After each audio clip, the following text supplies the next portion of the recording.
અને અજીતભાઈ એ ભાઈ જોડે 1,80,000 રૂપિયા લઈ લીધા અને પેલો ભાઈ ગાડી આપી છે ભાઈ હપ્તા ના ભર્યા 3 હપ્તા મારા ઘરના મેં ભર્યા આ અત્યારે ગાડી બી નહીં આપતો અને કશું નહીં થઈ જાઉં તો દાદાગીરી કરે છે. તમે પોલીસ ફરિયાદ કરી છે?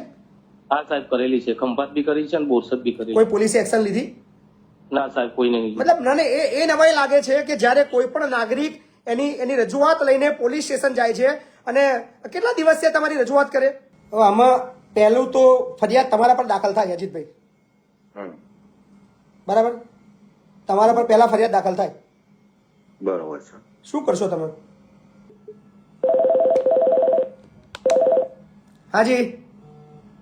હલો સાહેબ, જય માતાજી. જય માતાજી. દીપક બોલ અલ્ટિકા વાળો ભાઈ સાહેબ. દીપક અર્ટિકા વાળા ભાઈ, બોલો ભાઈ, શું થયું ભાઈ તમારું? હા સફરપુર થી સાહેબ. પેલી ગાડી મેં ચાલુ લોન પર આલી છે નડિયાદ. ચાલુ લોન પર ગાડી આપેલી છે? હા, હવે હપ્તા નહીં ભરતા સાહેબ. હપ્તા ભરતા નથી? હા, હપ્તા નહીં ભરતા સાહેબ. કોને ગાડી આપી છે તમે?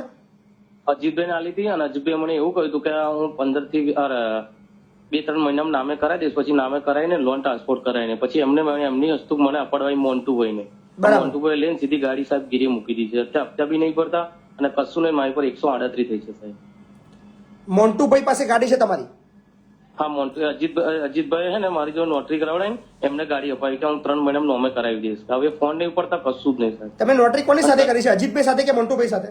મેં ફર્સ્ટ ટાઈમ સાહેબ અજીતભાઈ જોડે કરીને અજીતભાઈ હું થઈ જાય અજીતભાઈ થોડી ધમાલ કરી તક અજીતભાઈ હું ગાડી તારી બીજે આપી દઉં છું કે અને અજીતભાઈ એ ભાઈ જોડે 1,80,000 રૂપિયા લઈ લીધા અને પેલો ભાઈ ગાડી આપી છે ભાઈ હપ્તા ના ભર્યા 3 હપ્તા મારા ઘરના મેં ભર્યા આ અત્યારે ગાડી બી નહીં આપતો અને કશું નહીં થઈ જાઉં તો દાદાગીરી કરે છે. તમે પોલીસ ફરિયાદ કરી છે? હા સાહેબ કરેલી છે, ખંભાત બી કરી છે અને બોરસદ બી કરેલી. કોઈ પોલીસે એક્શન લીધી? ના સાહેબ કોઈ નહીં. મતલબ મને એ નવાઈ લાગે છે કે જ્યારે કોઈ પણ નાગરિક એની રજૂઆત લઈને પોલીસ સ્ટેશન જાય છે અને કેટલા દિવસ છે તમારી રજૂઆત કરે? આ રજો કે સાહેબ 1.5 વર્ષ જેવું થયું. દોઢ વર્ષથી 18 મહિનાથી આવા કેસ વણ ઉકેલના પડ્યા છે. મતલબ ખબર નથી પડતી તંત્ર શું કામ કરી રહ્યું છે. ખંભાત પોલીસ આ તમારા બાબતની વસ્તુ છે કે 1.5 વર્ષ પહેલા કદાચ તમે થોડો રસ લઈને જે તે અધિકારી તે વખતે જે પીએસઆઈ અથવા ત્યાંના કોન્સ્ટેબલે જો આ બાબતની અંદર રસ લીધો હોત તો કદાચ પરિસ્થિતિ કંઈક જુદી હોત. કોણ છે આ ભાઈ સામેવાળો? છે કોણ ભાઈ? એ મોન્ટુભાઈ ગોત. નંબર આપો મોન્ટુભાઈ નો મને. અજીતભાઈ છે ને સાહેબ, અજીતભાઈ એ અજીતભાઈ તો મારો ફોન નહીં ઉપર અજીતભાઈ ઓળખતો કીધું પણ આમાં જુબીરભાઈ કરીને છે ને અમાયના જી જુબીરભાઈ. હા, હું જુબીરભાઈ ખાસ ઓળખતો એટલે મેં જુબીરભાઈ ઊંઘાત ગાડીનો. તમારો મોન્ટુભાઈ નો નંબર ખરો તમારો? મોન્ટુભાઈ નો નંબર ના સાહેબ આપણે અજીતભાઈ જોડે છે. હા તો અજીતભાઈ નંબર બોલો ને. હા, એક મિનિટ સાહેબ. હલો અજીતભાઈ. હા મજામાં? મજામાં ભાઈ. અજીતભાઈ મહિપતસિંહ ચૌહાણ બોલું છું. હા બોલો સાહેબ. શાંતિ છે ને? હા શાંતિ. તમે કોઈ ગાડી લીધી હતી ખંભાતની અર્ટિગા? હા મેં વેપાર કરેલો સાહેબ. યાર તમે હપ્તા ના ભર્યા પેલા ભાઈ નો બૂચ વાગી ગયો યાર. એ ગાડી મેં ડાયરેક્ટ વેપાર પેલા ગામડી વાળો છે ને મોન્ટુ એને જો કરેલો. તમે વેપાર પછી એના પહેલા વેપાર નહીં, પહેલા તમે વેચાતી લીધી હતી, વેપાર પછી તમે કર્યો. પહેલા તમે વેચાતી લીધી હતી પછી વેપાર કર્યો છે, બરાબર છે? ના કઈ કીધું સાહેબ. એટલે પણ યાર આ વ્યાજબી છે? અરે સાહેબ હવે એને મેં પેલા પૈસા માટે માથાકૂટ કરેલી પછી એને કઈક મારા ઉપર અપરનો કેસ લાગુ કરેલો ગામડી પોલીસ સ્ટેશનનો. પછી પેલા જુબેર ને કીધું કાંઈ તું નોટરી લઈને એની તો નિકાલ આવે. પણ હવે 2 વર્ષ પછી અત્યારે એકદમ જ આ કરે છે. મેં કહું ભાઈ લીગલી કરો આપણે પછી વાત કરીએ સાહેબ જોડે. હવે આમાં પહેલું તો ફરિયાદ તમારા પર દાખલ થાય અજીતભાઈ, બરાબર? તમારા પર પહેલા ફરિયાદ દાખલ થાય, બરોબર છે. શું કરશો તમે? શું કરું સાહેબ બોલો? એટલે ગાડી હાલ દેવી છે પાછી એની હપ્તા ભરી? મારી જોડે ગાડી છે જ નહીં સાહેબ. મેં તીકડે વેપાર કર્યો એની જોડે એટલે ડાયરેક્ટ પેલા ભાઈ દીપક અને બેવને વેપાર કરવાની જોડે વાત કરીને પૂરું કરેલું હતું. તમારા નામની નોટરીની કોપી મારી પાસે આવી છે. હા તો એમની નોટરીની કોપી મારી જોડે છે. બરાબર. મોન્ટુભાઈ ને કરેલો. પછી તમે જે કર્યું પહેલા જવાબદારી તમે લીધી હતી? મેં ડાયરેક્ટ વેપાર નથી કર્યો સાહેબ. તમે વેચાતી લીધેલી છે પહેલાની જોડે? હપ્તા ભરવાની જવાબદારી બાંયધરી તમે લીધેલી છે? હા મેં લીધેલી છે. બરાબર ને? મારી પાસે નોટરી ડાયરેક્ટ વેપાર કરેલો. પછી તમે જે કર્યું મોન્ટુભાઈ ને આપું તો માર્કેટ શાક માર્કેટ નો ધંધો કરે છે. પછી તમે જેને આપ્યું હોય બરાબર, પણ પહેલા તમે એકવાર લીધેલી છે મને ખબર છે. મારાથી હપ્તાની પોઝિશન નથી એટલે મેં ભાઈને ડાયરેક્ટ વેપાર કરી આવેલો સાહેબ. હવે શું થયું છે આ કેસમાં? હવે કેસમાં સાહેબ મારે શું પેલા ભાઈએ મારા ઉપર અપહરણનો કેસ લાગુ કરેલો. કોને? એટલે મેં દીપકભાઈ મોન્ટુએ. હા કોણ મોન્ટુ કોણ છે? એને ગાડી લીધેલી એ ક્યાંનો છે આ ભાઈ? પાટિકા ગામડી પોલીસ સ્ટેશન ગામડી ગામડી પોલીસ સ્ટેશન નો છે? એટલે ગામડી રહે છે ગામડી રહે છે. એટલે ગાડી તમે એને વેચી છે? એની જોડે હતી. હા એની જોડે જ હતી ને ફરી નોંધી ડાયરેક્ટ કરાયેલી દીપકની. બરાબર. એવું હતું. હવે મોન્ટુ ક્યાં છે અત્યારે? એ મારા કોન્ટેક્ટમાં નહીં સાહેબ. મારા પેલું માથાકૂટ થયેલી પોલીસ સ્ટેશનમાં એટલે પછી મેં ફોન નતો કર્યો. 2-3 વાર એને કીધું બધું હપ્તા બંધ છૂટું પાડ દે.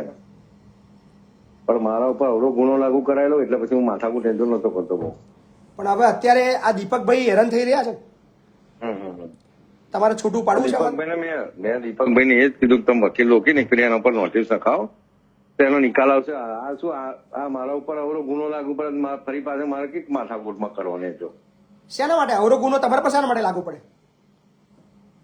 હે શેના માટે અવરો ગુનો? અટીકા માટે જ માથાકૂટ થયેલી સાહેબ. શેના માટે? શું થયું હતું? હપ્તા નતો બધાનું ઉપરનું પેમેન્ટ નતો હાલતું એ માથાકૂટ હતી. તમે કેટલા વેચી એ ગાડી? હા 1,70,80,000 લીધા તમે એની જોડે?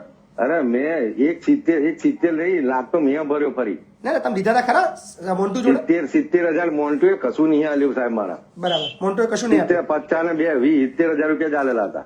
બરાબર. ક્યાં મોન્ટુ રહે છે ક્યાં અત્યારે? ગામડી જ રહે છે. એનો ફોન નંબર?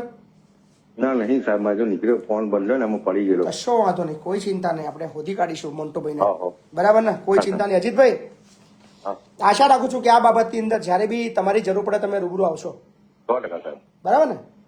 કારણ કે દીપકભાઈ અત્યારે હેરાન થઈ રહ્યા છે અને દીપકભાઈની ગાડી આપણે કોઈ પણ સંજોગોમાં સપોર્ટ કરું છું. મારે પેલા જો 7 દિવસની અંદર મારા ઉપર દીપકભાઈની એક ગાડીનો વસ્તુ મિલાન સમજો કરાવવાનું છે. સાહેબ, એ ડાયરેક્ટ વેપાર કર્યો ફરી એ જુબેર ને લોકોને વાત કરાયેલી હતી. જુબેર બોરસદ નોટરી કરાઈ બરાબર. તીકડે હું ગામડી પોલીસ સ્ટેશનમાં નોટરી લઈને આવી જાઉં 10 મિનિટમાં તો અહીંયા નિકાલ થયાનો ગાડીનો.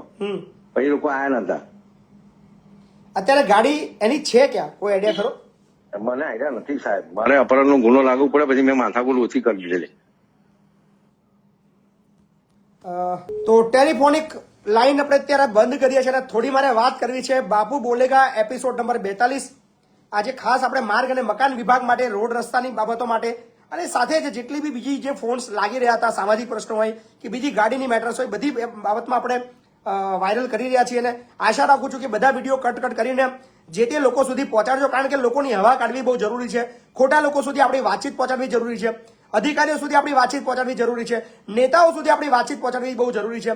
તમે જાગૃત થશો તો 1,00,000% તમારું કામ થવાનું છે. તો 2300 લોકો અત્યારે લાઈવમાં છે. તમામને પહેલા એક અપીલ કરીશ કે એક કોમેન્ટ કરે બાપુ બોલેગા, 2200 કોમેન્ટ એક સાથે થઈ જાય. સાથે જ જે લોકોનું શેર કરવાનું બાકી છે એ વિડીયોને શેર કરે અને સાથે સાથે આ વિડીયોની લિંક કોપી કરીને જે તે તમારા વિસ્તારના નેતાઓને અને અધિકારીઓને મોકલતા રહેજો. એમને કહેજો બાપુ બોલેગા ગમે ત્યારે ફોન કરી શકે છે. અધિકાર છે, સંવિધાનિક અધિકાર છે, સંવિધાનિક હક છે કે તમે તમારી સમસ્યા માટે ગમે ત્યારે ગમે તેને રજૂઆત કરી શકો છો જે તે જવાબદાર નાગરિક, જે તે જવાબદાર અધિકારી અને જે તે જવાબદાર નેતા પાસે. તો આશા રાખું છું કે બાપુ બોલેગા એપિસોડ થી સમાજની અંદર, ગુજરાતની અંદર ઘણો બધો બદલાવ આવી રહ્યો છે અને ઘણા બધા લોકોના અટવાયેલા કામ થઈ રહ્યા છે.